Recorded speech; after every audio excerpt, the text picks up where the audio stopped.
ওই হুজুরও ঘুমায়। হুজুর কি এই মাদ্রাসার নেই? আপনি কি এই মাদ্রাসার নেই? এই মাদ্রাসা হলে না বলতাম কাজ করতে করতে আপনি ক্লান্ত হয়ে গেছে। আবার রুমাল মেশাইয়া বইছে, কারণ রুমাল দিলে হয় কি ঘুমরে খানা খাই যেটু গাইলুল্লাহ করে এটা আইজা করে না, এটা আইজা করে না। আমি বুঝতে আছি, আমি যে বুঝিয়েন না বিষয়টা না, এই জন্যই তো আমি মহাব্বত করে সজাগ রাখতেছি আর কোয়া শুনাইতেছি। ওই বেটা আমার সাথে কি শত্রুতা?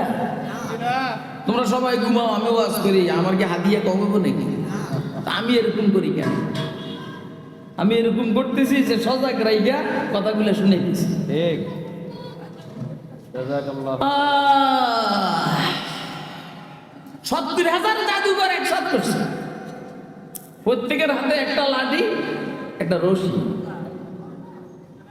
এ উঠতে চায় নাকি? মায়ের দিম মায়ের, এরা আমার জোর করে আনা হয়েছে, ঠিক নেই? অনেক জোর করে আনা হয়েছে আমার জন্য। আজকের এই সফর উল্টা, আমার প্রোগ্রাম হলে শরীয়তপুর।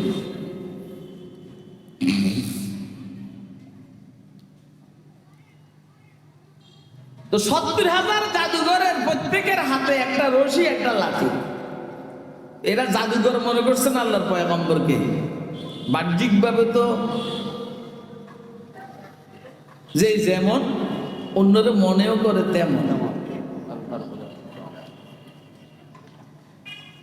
যে যেমন অন্যরাও এরকম মনে করে। সুরে মনে করে যে ওই তাহাজ্জুদ পড়ানেওয়ালা সুরির জন্য উঠছে, তাহাজ্জুদ পড়ানেওয়ালা মনে করে যে চোর তাহাজ্জুদ পড়ার জন্য উঠছে। কথা কয় না? আমাদের সমাজের নেতারা নিজেরা যেমন মৌলবীদেরও তেমন মনে করে। কথা কয়? এরকমই মনে করে। এই জন্য জাদুর দ্বারা প্রতি মোকাবেলা 70,000 জাদুঘরকে ডাবল 140, 1,40,000 রশি সাপ আরে লাঠি শুরু হয়েছে। হেরা নিজেদের রশি আর সাপ যখন ছাড়লো, পুরা ময়দান 1,40,000 জাদুর সাপে ভরে গেছে। সাইয়েদনা মূসা আলাইহিস সালাম মানুষ তো, এই জন্য একটু কেমন জানি ভয় পেয়ে গেছে। আল্লাহ রাব্বুল আলামিন বলছেন, ভয় পাইও না, তোমার হাতে যেটা আছে এটা ছেড়ে দাও। ওয়ালা ইউফলিহু সাহিরু হাইতু আতা, জাদুঘর যেখানে এসেছে এইখানে এরা কামিয়াব হবে না। কারণ জাদুঘর জাদু নিয়ে আসছে পয়গম্বরের মুজিজার মোকাবেলা করার জন্য।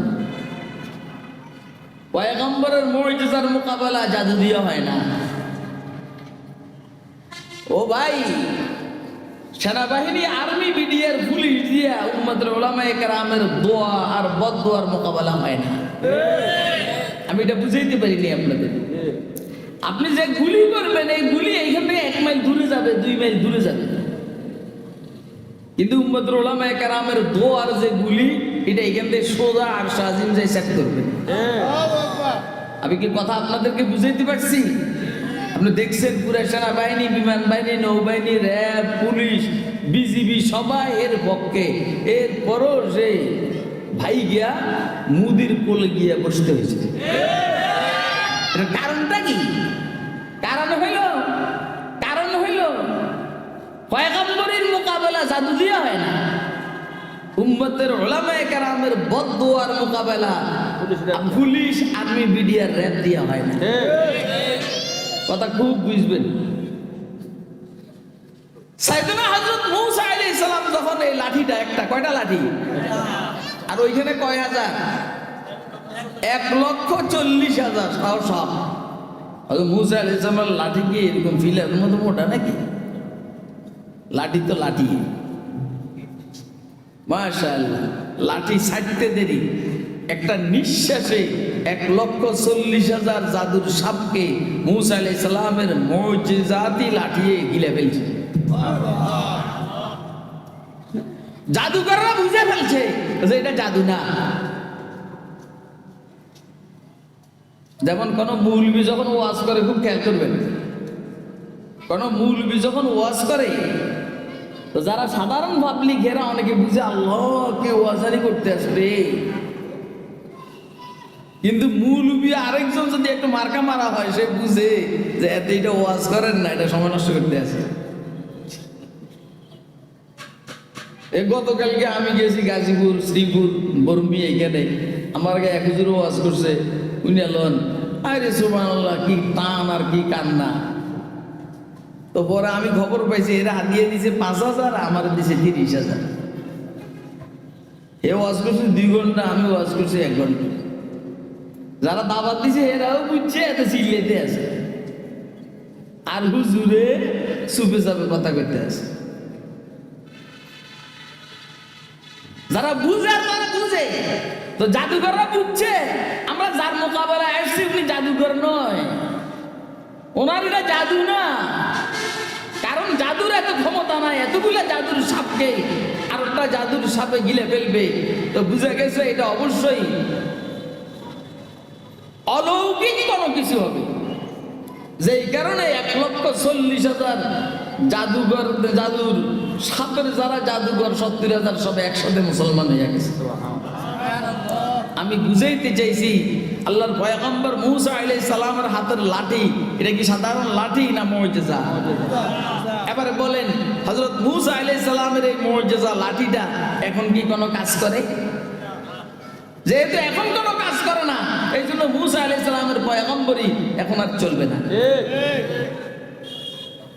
মূসা আলাইহিস সালামের মুজিজার মধ্যে আরেকটা মুজিজা হইল واضمم يدك إلى جناحك تخرج بيضاء من غير سوء آية أخرى لنريك من آياتنا الكبرى। হাতের থেকে আলো বাহির হয়, হাতের থেকে কি বাহির হয়? এখানে মিলাইতেন, হাতটা বাহির করতেন, আলো বাহির হয়। এই দুইটা সাইয়েদনা মূসা আলাইহিস সালামের পয়গম্বরীর বড় বড় আমলি দলিল, কর্মগত দলিল। আপনারা হাসলে আমার কাছে মনে হয় যে এরা আমার সাথে টিটকারি করে, আমি একটু সন্দেহের রোগের রোগী। এরকম করেন না, কোনো কথা করেন না, আমার বিষয়ে কোনো মন্তব্য করতে চাইলে পরে করে। আমি আপনাদের এইখানে আজকে ওয়াজ করার খেয়াল করছি কি জানেন?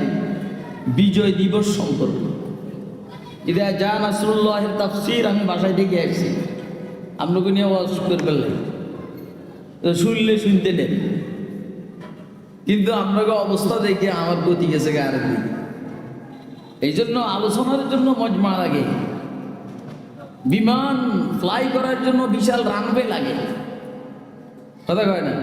কারণ আজকের ওয়াজ শোনার পরে যে আপনারা কেমন কি কইল, তো কি কইলের জন্য তো জায়গার দরকার নাকি? এ তো হুন্ডাই ঘুরে যায় না, তো এইখানে আবার বিমান ঘুরে বলুন। এই জন্য ওয়াজিটা রেখে দিয়েছি। শরীয়তপুর ওলাকে কোপাল পালো হইলে ওদেরকে শুনে এমন না হইলে। তো মূসা আলাইহিস সালামের পয়গম্বরের মুজিজা বড় বড় দুইটা কর্মগত মুজিজা, একটা হইল লাঠি আর একটা হইল উজ্জ্বল হাত। এই দুইটা এখন আর কাজ করে না, যেহেতু এই দুই মুজিজায় কাজ করে না, এই জন্য সাইয়েদনা মূসা আলাইহিস সালামের পয়গম্বরী অফ। দাউদ আলাইহিস সালাম যখন টান দিতেন পাখিরা পর্যন্ত স্থির হয়ে যেত, মাছ পাশে আইসা, সমুদ্রের পাশে আইসা এমনি উদ্দীপ থাকতো দাউদের স্বর শোনার জন্য, তাওরাতের আল্লাহর জিকিরের এই সুন্দর আওয়াজ শোনার জন্য। কিন্তু এখন কি এটা হয়? বলেন না। হযরত দাউদ আলাইহিস সালামকে আল্লাহ আওয়াজের মুজিজা দান করছে, এরকম একটা সুন্দর আওয়াজ আল্লাহ পৃথিবীর সবাইকে মিলেও দান করেন। কারি আব্দুল বাসের তেলাওয়াত শুনলে আপনারা পেরেশান হয়ে যান। এরকম 2, 4, 5, 20 লক্ষ আব্দুল বাসের কেরাতের স্বর আওয়াজকে একসাথ করলে সাইয়েদনা দাউদের মতো হবে না। এখন কি দাউদ আলাইহিস সালামের আওয়াজ চলছে? তাইলে বাকিরা কি শুনে? মাছে কি নদীর পাশে এসে তামসা দেখে? অতএব দাউদ আলাইহিস সালামের পয়গম্বরী এখন বন্ধ। এখন আর চলবে না। সাইয়েদনা ইব্রাহিম আলাইহিস সালামকে আগুনে ফালাইছে, এখন আগুন ফুলের বাগান হয়ে গেছে। এটা তো সব আপনারা জানেন, কিন্তু আমি এই আয়াতের সাথে এটা মিলাইতে আছি। তা আগুন ফুলের বাগান হয়ে গেছে। আগুন দাও ইব্রাহিমকে জ্বালায় না। ইব্রাহিম আলাইহিস সালামের আম্মাও আসছেন তামসা দেখার জন্য, আগুনে জ্বালায় না। ইব্রাহিমের আম্মা এটা দেখা ইব্রাহিম আলাইহিস সালামকে ডাক দিয়ে বলে, বাবা তোমার আল্লাহর একটু বলো তো, আমার একটু সুযোগ করে দিত, আমি একটু তোমার সাথে দেখা করব। ইব্রাহিম আলাইহিস সালাম মালিককে বলছেন, বস সুন্দর সোজা ইব্রাহিমের আম্মা ইব্রাহিমের কাছে গেছেন। ইব্রাহিমের আম্মার পশম প্রায় না, যাই কপালে চুমা টুমা দিয়ে কয় যে, ইব্রাহিম আসলে তোমার মালিকই মূল মালিক, আমরা যার পিছু করি কি নাম জানো, নমরুদের পিছনে, এটা হলো বাজে। এখন আমি তো মনে করি যারা আওয়ামী লীগ করছে এতদিন হেরাও বলবো যে আমরা যেই নেত্রীর পিছনে ঘুরছি এটা একটা বাজে কথা, কয় না? আর মূলটা হইলো হুজুররা যেই তালে আছে এটা হইলো ঠিক। আপনারা তো মনে করছেন যে কতদিন জানি ক্ষমতায় থাকে, কিন্তু আলহামদুলিল্লাহ আমরা বুঝতেইছি যে বেশি দিন টিকবে না। কারণ বতর সাজা হে মজলুমা কে হাঙ্গামে দোয়া করদন, বতর সাজা হে মজলুমা কে হাঙ্গামে দোয়া করদন, इजाबत अज दरे हक बाहर इस्तिकबाल में आया। जालिम हो ना, मजलूम हो। ए बेटे ये नामाज नामाज नामाज आज आलोचना पड़े ইমামতি থাকবো না, আমি জীবন এটার ভয় করে নেবে। আজ তো নামাজের পরে কি আমার পাইবে নাকি?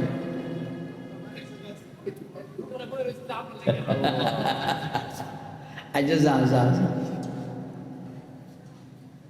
তো ইব্রাহিম আলাইহিস সালাতু ওয়াস সালামের মুজিজা ছিল আগুন, নার খলিল বা খলিল নার আগুন জার কর।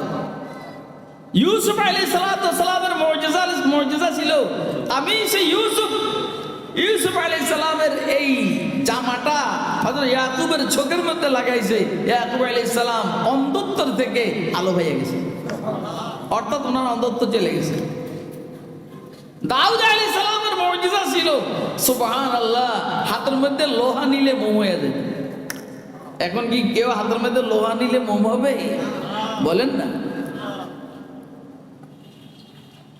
হযরত ঈসা আলাইহিস সালামের মুজিজা ছিল ফুক দিলে কুষ্ঠরোগী ভালো হয়ে যেত, মুইছে দিলে ক্যান্সার আলসার অর্থাৎ যত জটিল রোগ ছিল সব ভালো হয়ে যেত। এখন ঈসা আলাইহিস সালামও আকাশে, ওনার হাত দিয়ে মুসাও হয় না, যেই কারণে ওনার পয়গম্বরই এখন অফ।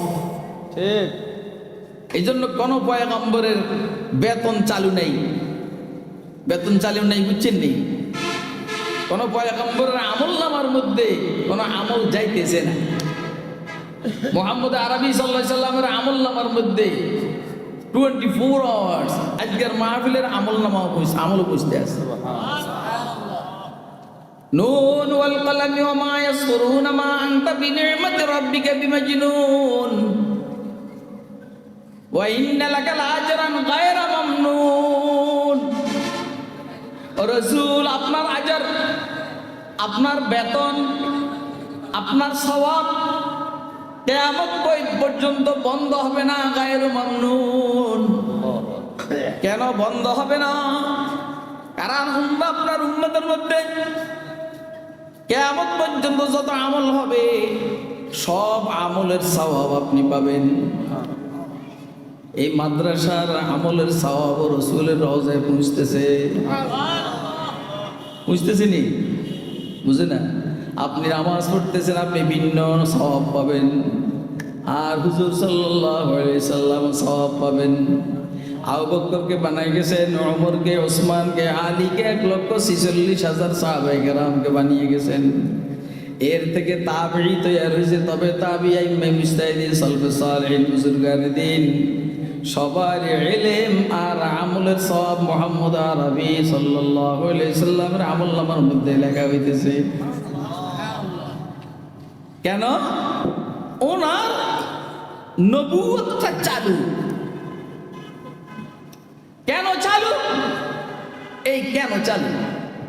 হুজুর সাল্লাল্লাহু রাব্বুল আলামিন বলেন, হযরত মূসা আলাইহিস সালামের নবুয়ত বন্ধ, ঈসা আলাইহিস সালামের নবুয়ত বন্ধ, আইয়ুব, জাকারিয়া, সুলাইমানের নবুয়ত বন্ধ। এখন আমি আল্লাহ আছি আর নবুয়ত চলবে না, তা হয় না। এই জন্য আমার আল্লাহ বলেন, আমি মুহাম্মদ সাল্লাল্লাহু আলাইহি সাল্লামের নবুয়তের দলিল কোরআন মাজিদকে কিয়ামত পর্যন্ত হেফাজত করব। তো মুহাম্মদের নবুয়ত চলবে, আমার খোদাই চলবে, মুহাম্মদের নবুয়ত চলবে ইনশাআল্লাহুল আজিজ। এই জন্যই আমি কিয়ামতকে কোরআনকে হেফাজত করব। কোরআনের হেফাজতের পিছনের মূল কারণ হইল মুহাম্মদুর রাসূলুল্লাহ সাল্লাল্লাহু আলাইহি সাল্লামের নবুয়তকে ঠিক রাখা। এটা হলো কোরআন মাজিদের হেফাজতের পিছনে মূল কারণ। ইন্না নাহনু নাযালনা যিকরা ওয়া ইন্না লাহু লাহাফিজুন। আমি কোরআন অবতীর্ণ করেছি, কোরআনকে আমি আল্লাহ হেফাজত করব। সোভিয়েত ইউনিয়নে যখন কি বলা হয়, এটাকে কি একটা আন্দোলন হয়েছে না সোভিয়েত ইউনিয়নে, সমাজতন্ত্রের বিপ্লব। সমাজতন্ত্রের বিপ্লবের একটা গুরুত্বপূর্ণ অংশ হইল ইসলামী শিক্ষা, কোরআনের শিক্ষাকে পৃথিবী থেকে উচ্ছেদ করবে। এটা হলো সমাজতন্ত্র বিপ্লবের একটা মূল গুরুত্বপূর্ণ বিষয়। কিন্তু আল্লাহ যেহেতু বলছেন আমি কোরআনকে হেফাজত করব, তো এইখানে তো কোরআন শরীফ রাখার সুযোগ নাই। যার ঘরে কোরআন পাইতো তারা হত্যা করত। তখন মাটির নিচে গর্ত করে হাফেজ কোরআনরা ছোট ছোট বাচ্চাদেরকে কোরআন শিখাইয়া হাফেজ বানাইছে। সোভিয়েত ইউনিয়নের ওই বিপ্লবের পরে যখন দেশটা ভাঙিয়া 6, 7, 8টা ভাগ হয়েছে, তখনও হাফেজ লক্ষ লক্ষ হাফেজ ওইখান থেকে বাইরে এসেছে। কারণ কোরআন মজিদের হেফাজতের জিম্মাদার কে?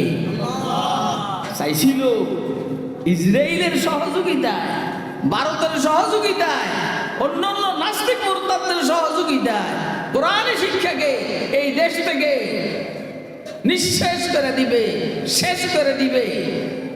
কিন্তু আল্লাহ কইছে না, কোরআন হেফাজতের জিম্মাদার আমি, কারণ আমার রসুলের রাসালাতের হেফাজতের জিম্মাদার আমি। আর কোরআন ব্যতীত ওনার রাসালাতের হেফাজতের জিম্মাদারি আদায় হবে না। এই জন্য কোরআনকে আমি হেফাজত করবই করব। এই জন্য দোস্তরা, আপনারা মাদ্রাসায় দান করবেন আর না করবেন, কোরআনের হেফাজতের জিম্মাদার কে? বলেন না কে? এখন কোরআন মজিদের রাজনীতির হেফাজত, কোরআন মজিদের মধ্যে রাজনীতির আলোচনা আছে, কোরআন মজিদের মধ্যে অর্থনীতির আলোচনা আছে, কোরআন মজিদের সমাজনীতির আলোচনা আছে, কোরআন মজিদের মধ্যে ইসলামী সংস্কৃতির আলোচনা আছে, স্বরাষ্ট্রনীতির আলোচনা আছে, পররাষ্ট্রনীতির আলোচনা আছে। আল্লাহ বলেন আমি এক এক দলকে দাঁড় করিয়ে দিব, কোরআন মজিদের এক একটা বিষয়কে নিয়ে তারা সরগরম থাকবে। কেউ কোরআন মজিদের রিডিংকে হেফজ করবে, হাফেজ কোরআনরা কোরআন মজিদের রিডিংকে তারা হেফজ করবে। এই জন্য হাফেজ কোরআনের সৃষ্টি, কোরআন মজিদের অর্থকে হেফাজত করবে। এই জন্য ওলামায়ে কেরাম তৈরি হইতেছে। কোরআন মজিদের রাজনীতিকে সংরক্ষণ করবেন। এই জন্য ইসলামী রাজনীতি নিয়ে আল্লাহর বান্দারা মাঠে ময়দানে কথা কয় না। কোরআন মজিদের রাজনীতিকে আল্লাহ হেফাজত করবেন। এই জন্য ইসলামী দলগুলো কোরআন মজিদের রাজনীতি নিয়ে সরগরম। কোরআন মজিদের জেহাদের আলোচনাকে আল্লাহ হেফাজত করবেন। এই জন্য জেহাদের ময়দানে আল্লাহর বান্দারা বিভিন্ন জায়গায় মশগুল। হ্যাঁ, বুঝতেছেন? কোরআন মজিদের দাওয়াত ও তাবলীগের বিষয়টাকে আল্লাহ হেফাজত করবেন। এই জন্য উম্মতের উলামায়ে কেরাম কোরআন মজিদের দাওয়াত ও তাবলীগের আলোচনা করেন। আবার একটা বিশেষ জমাত বাইর হইছে, আল্লাহ বাইর করে দিয়েছেন, তোরা গেল তাবলীগ কর। তাহলে কোরআন মজিদের দাওয়াত ও তাবলীগের কাজটাও চলছে। ওরা কথা কয় না, বুঝেন না এখনো? কোরআন মজিদের অর্থনীতির উপরে উম্মতের ওলামায়ে কেরাম ব্যাংকিং লাইনে ফিকির করতেছে কেমনে কোরআন মজিদের অর্থনীতিটাকে এস্টাবলিশ করা, সংসদ বলেন, এই বলেন, সেই বলেন, সব চলছে। ইয়া আল্লাহ, এখন আমরা এগুলা বাদ দিয়া কেউ শীষ নিয়ে ব্যস্ত, কেউ নৌকা নিয়ে ব্যস্ত, কেউ এই নিয়ে ব্যস্ত, কেউ নিয়ে ব্যস্ত। এদিন বাদ দিয়া এগুলো আমরা বহুত দেখছি, সব দুর্নীতিবাজ, কথা কয় না, সব দুর্নীতিবাজ। এবারে একটা দুর্নীতিমুক্ত দেশ গড়ার প্রত্যয় নিয়া, দুর্নীতিমুক্ত দেশ গড়ার প্রত্যয় নিয়া এবারের মতো এত সুন্দর সুযোগ আল্লাহর দেন নাই। দুর্নীতি মুক্ত একটা দেশ গড়ার প্রত্যয় আমরা সবাই করতে পারি তো ইনশাআল্লাহ? কে কে পারি একটু হাতটা দেখান তো মেহরবানি করে।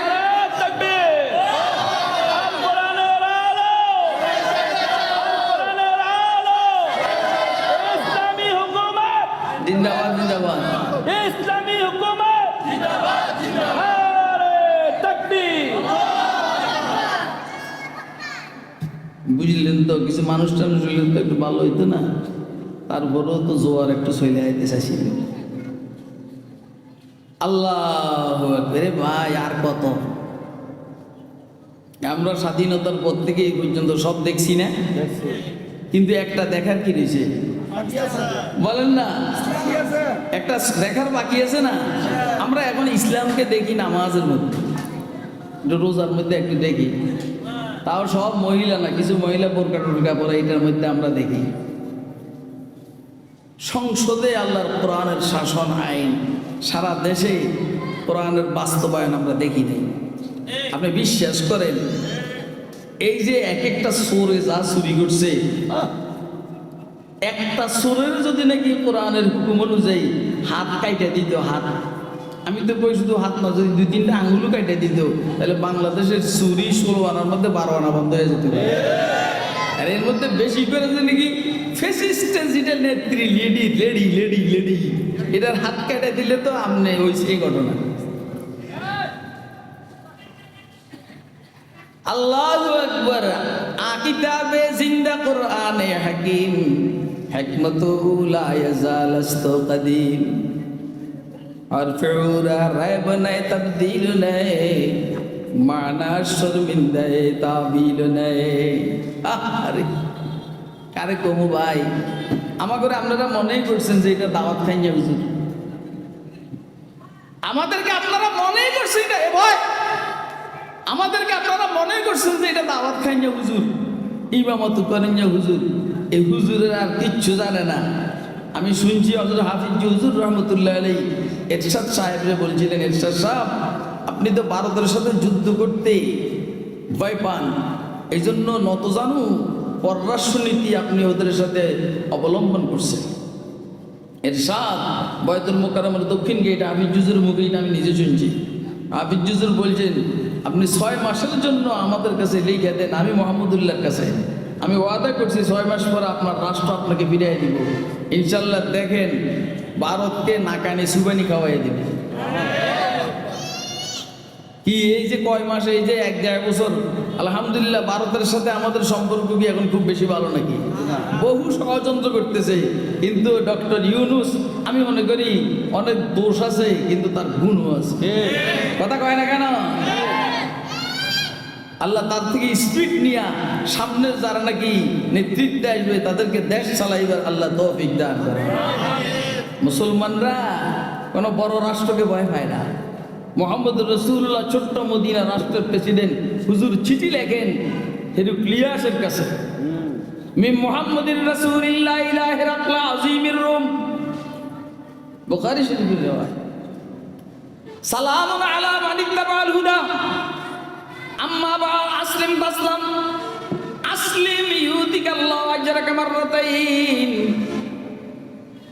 ইয়া আহলাল কিতাব তাআলাউ ইলা কালিমাতিন সাওয়াইন বাইনানা ওয়া বাইনাকুম আল্লা না'বুদা ইল্লাল্লাহ ওয়া লা নুশরিকা বিহি শাইয়্যা ওয়া লা ইয়াত্তাখিযা বা'যুনা বা'যান আরবাবাম মিন দুনিল্লাহ। আল্লাহু আকবার। যেইখানে এই হাদিস শরীফ, এইখানে আবু সুফিয়ান বলে ওই যে আমারে ডাকছে, দিয়ে এসে আমার ডাকছে, আমার বক্তব্য সেটা কয়, যদি তোমার বক্তব্য সঠিক হয় তাহলে তোমাদের এই নবীর ক্ষমতা, রাষ্ট্র আমার যে পায়ের নিচের জায়গা রুম পর্যন্ত আসবে। আসছেও তো মুসলমান কোন বড় রাষ্ট্রকে ভয় করে না, কথা কয় না, কোন বেশি শক্তিওয়ালা সংখ্যালঘু গরিষ্ঠ ভয় করে না। কারণ আল্লাহ নিজে বলছেন কামিং ফিয়াতিন কালিলাতিন গালাবাত ফিয়াতান কাসীরাতাম বিইذنিল্লাহ। দোস্ত আহবাব, আল্লাহ কোরআনকে এই জন্য হেফাজত করবেন, মুহাম্মদুর রাসূলুল্লাহ সাল্লাল্লাহু আলাইহি সাল্লামের নবুয়তকে আল্লাহ হেফাজত করবেন। আচ্ছা বলেন, হুজুর নবী থাকা অবস্থা আর কোন নবীর দরকার আছে না? ওই কথা কয় না, তাহলে এখন আর কোন নতুন নবীর দরকার নাই। যদি এখন কেউ নতুন নবীর দাবি করে এতে কাফের, যারা তারা মানবো তারা কাফের, যারা বলবে না কাফের তারাও কাফের। কথা কয় কোরআন শরীফ তো কিয়ামত পর্যন্ত থাকবো নাকি? পাঠশ্রী এ পর্যন্ত দুই একটা প্রশ্ন, দুই একটা নোক্তা, কি বলা হয় যেন, দুই একটা বুন্দা নষ্ট করার জন্য আসছে। শেষের আলোচনা, যারা কোরআন পড়বে, কোরআন যে আমল করবে, তাদের পিতামাতাকে ময়দানে মাসের নূরের টুপি পরিধান করাইয়া আল্লাহ পাক সম্মানিত করবে। নূরের টুপি পরিধান করে কি জাহান্নামে পাঠাইবো না জান্নাতে? আল্লাহ যাদেরকে পাগড়ি দেওয়া হবে তাদেরকেও কবুল করুক, তাদের পিতামাতাকেও কবুল করুক, মাদ্রাসার যারা দায়িত্বশীল এদেরকেও কবুল করুক, আর মাদ্রাসাকে জমাত লাইনও আরো উপরের দিকে তাড়াতাড়ি উঠেই পারলা তৌফিক দান করুন। ওয়া আখিরু দাওয়ানা আলহামদুলিল্লাহি রাব্বিল আলামিন। সুবহানাল্লাহি বিহামদিহি সুবহানাকাল্লাহুম্মা বিহামদিকা আশহাদু আল্লা ইলাহা ইল্লা আনতা আশার বসার তৌফিক দান করেছেন। তো আমরা বলিষ্ঠ কণ্ঠে একবার আল্লাহ পাকের শুকর আদায় করি, আলহামদুলিল্লাহ। আমি কোরআনে মাজিদ থেকে ছোট একটি আয়াতে শরীফা তেলাওয়াত করেছি এবং পেয়ারা নবী হযরত মুহাম্মদুর রাসূলুল্লাহ সাল্লাল্লাহু আলাইহি ওয়াসাল্লামের এখানে হাদিস শরীফ আপনাদের সামনে পাঠ করেছি। কোরআন মাজিদের আয়াত এবং হাদিস শরীফকে সামনে নিয়ে কিছু কথা আপনাদের সামনে আরজ করার চেষ্টা করব ইনশাআল্লাহুল আজিজ।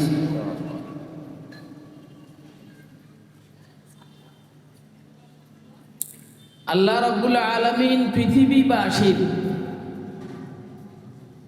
হেদায়েতের জন্য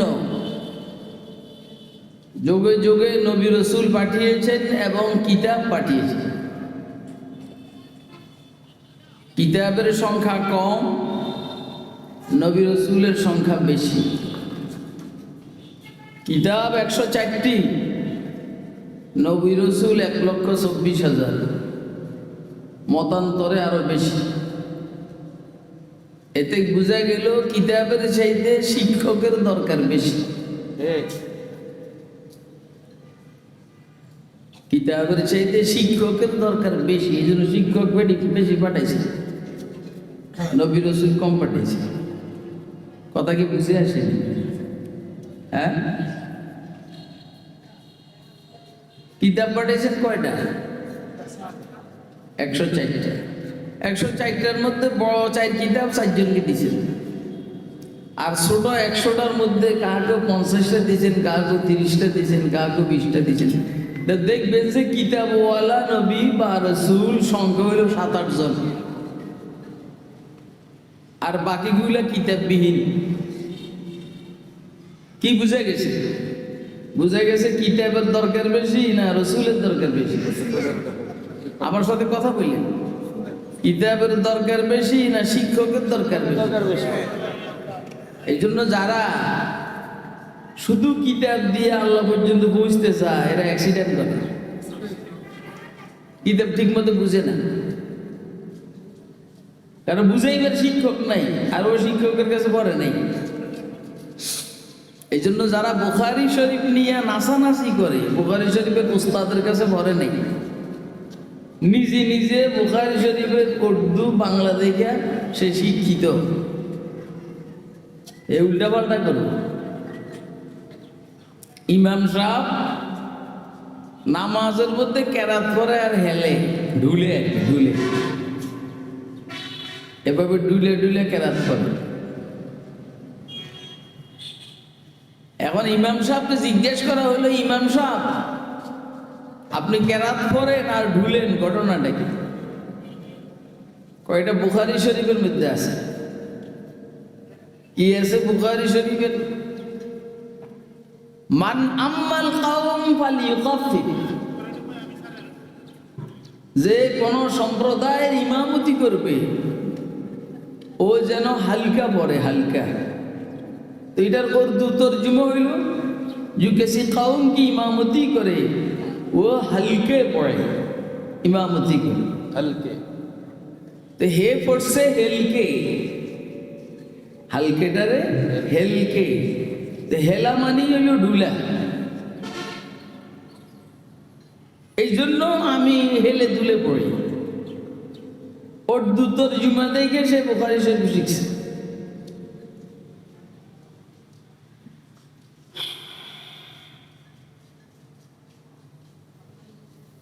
শব্দ হইল হালকে পড়ে, হালকে ইমামতি করে, অর্থাৎ ছোট ছোট কেরাত নিয়ে নামাজ পড়াবে।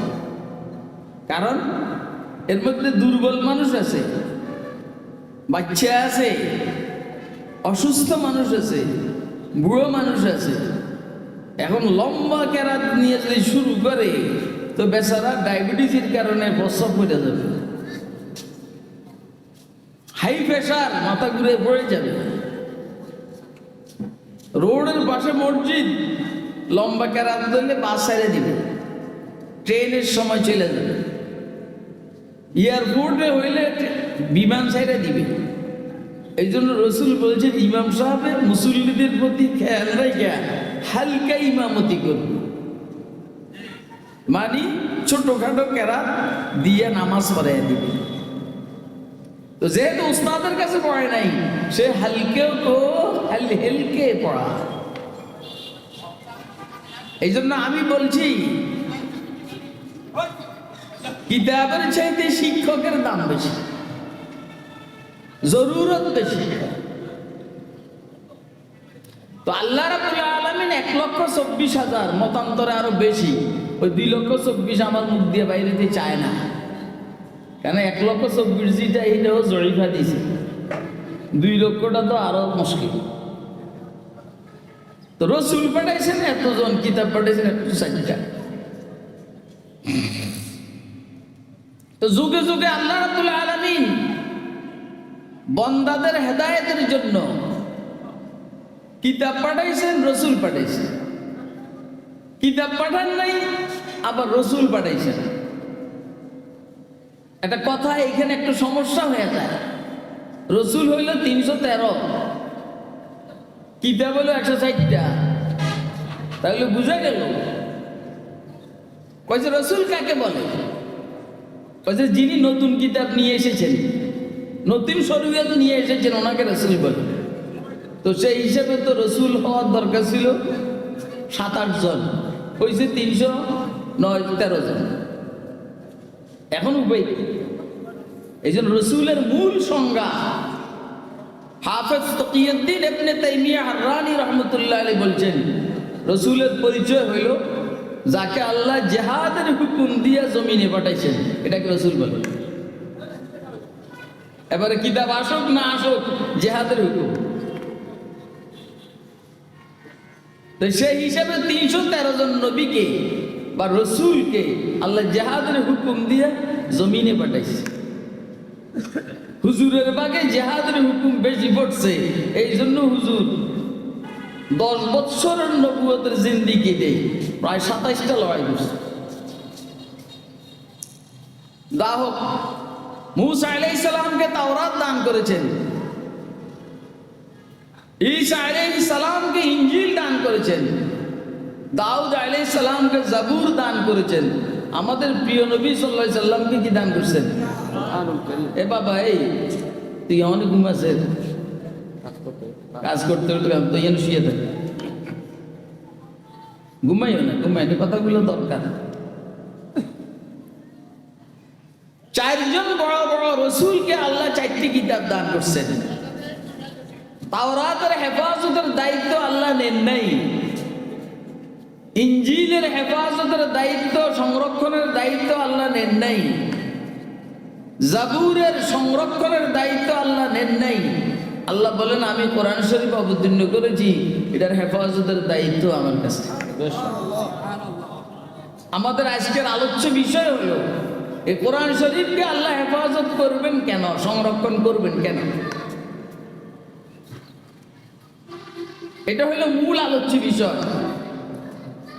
যদি তাওরাতের হেফাজত আল্লাহ নিতেন তো তাওরাত পরিবর্তন হতো না, ইনজিল পরিবর্তন হতো না, জাবুর পরিবর্তন হতো না।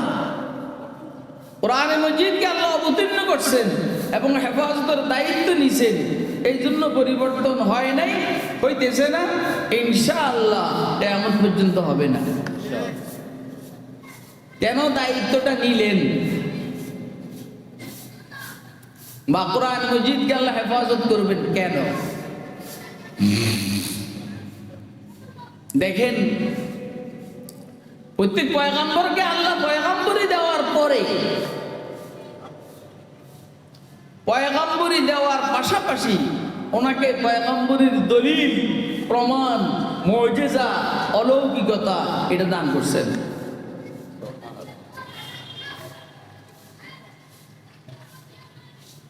যতদিন পয়গম্বরীর দলিল থাকবে ততদিন পয়গম্বরী থাকবে। কথা শুনতেছেন নি আপনারা? বেশি মানুষ লাগে না ওয়াজে। এই যে কয়জন আছে, কয়জন বুঝলে আমার চলবেন সাহেব, এর মনে করছে আরো পরে, কিন্তু না, অনেক টাইমে আগেও হয়। আজকেরটা আগে না, আজকেরটা সময় মধ্যে, সময়টাই প্রত্যেক পয়গম্বরকে আল্লাহ পয়গম্বরী দেওয়ার পরে পয়গম্বরীর সপক্ষে দলিল, প্রমাণ, মুজিজা, অলৌকিকতা এটা দান করছেন। যে কয়দিন দলিল প্রমাণ থাকবে ওই কয়দিন সংশ্লিষ্ট পয়গম্বরের পয়গম্বরী চলবে। দলিল প্রমাণ আউট, পয়গম্বরীও শেষ।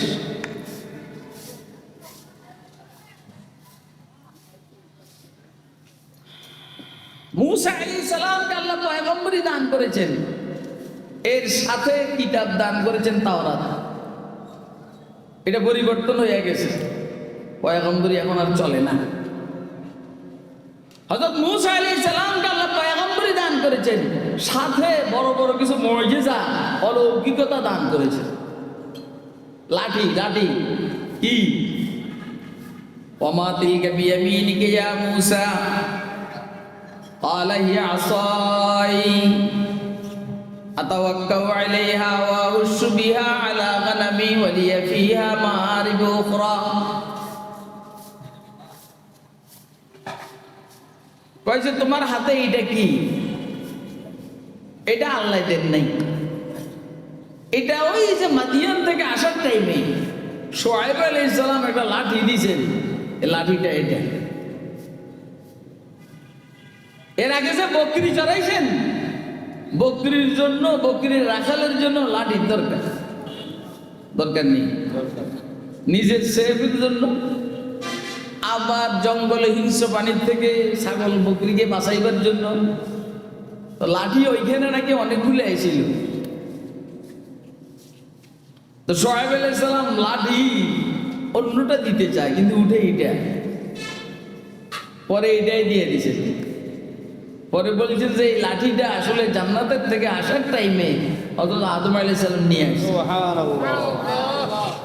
লাঠিটা এতদিন শুআয়বের কাছে সংরক্ষিত ছিল, লাঠিটা চলে আসছে সাইয়েদনা হযরত মুসা আলাইহিস সালামের কাছে। এটা নিয়ে মিশরের দিকে অগ্রসর হইতেছেন বিবিকে সহ। এখন আল্লাহ নবুয়ত দিবেন, জিজ্ঞেস করলেন হাতে এটা কি? কইছে লাঠি। আর কিছু না তো? কয় না, এটা লাঠি।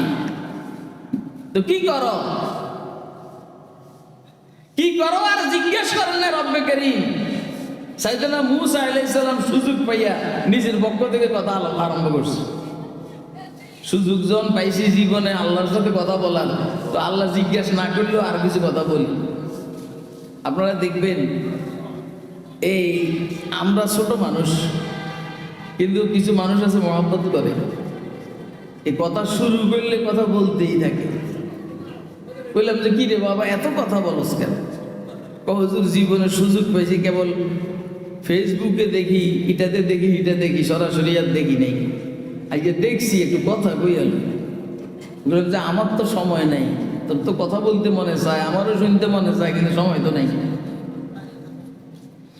সাইয়েদনা মূসা আলাইহিস সালামের একই অবস্থা, সুযোগ পাইছেন, কথা শুরু করছেন। আল্লাহ জিজ্ঞেস করছেন হাতে কি? কয় লাঠি। কথা উত্তর তো শেষ, এরপরে আরো বলে আতাওয়াক্কাউ আলাইহা ওয়া আউশু ফিহা, ঠিক আছে নি? অবশ্যই আদা বানান ওয়া আউশু বিহা আলা কারামি ওয়া লিয়া ফিহা মারিব উখরা। এটা আমার লাঠি, এটার দামি, গাছের থেকে বকরির জন্য পাতা পাই, আরো কাম আছে, এটার মধ্যে হেলান দিই। এই কথা এগুলা হযরত মূসা আলাইহিস সালাম নিজের পক্ষ থেকে বেশি বলছে। পরে কয় যে আরো কাজ আছে, আরো কাজ আছে। যদি আবার বেয়াদবি হয়ে যায় বেশি কথা, তো কয় যে আরো কাজ আছে। ওয়ালিয়া ফিহা মারিব উখরা, এটা লাঠি। আল্লাহ রাব্বুল আলামিন এবারে বলেন ফালকিহা ইয়া মূসা, তাহলে লাঠিটা ভালো, এটা তো লাঠি, কয় লাঠি বলো, হাতের থেকে জমিনে বলো। ফালকাহা ফাইদা হিয়া হাইয়াতুন তাসআ, লাঠি তো লাঠি, ওনার লাঠি নাই, এটা সাপ হইয়া দৌড়া আরম্ভ করছে। লাঠি সাপ হইয়া দৌড়া, এটা কারো বাপ দাদাই শুনছে? ওই লাঠি সাপ হইয়া দৌড়ায়, কারো বাপ দাদা 14 গোষ্ঠী দেখছে, শুনছে? এই জন্য আল্লাহ আগে জিজ্ঞেস করছেন এটা কি? লাঠি।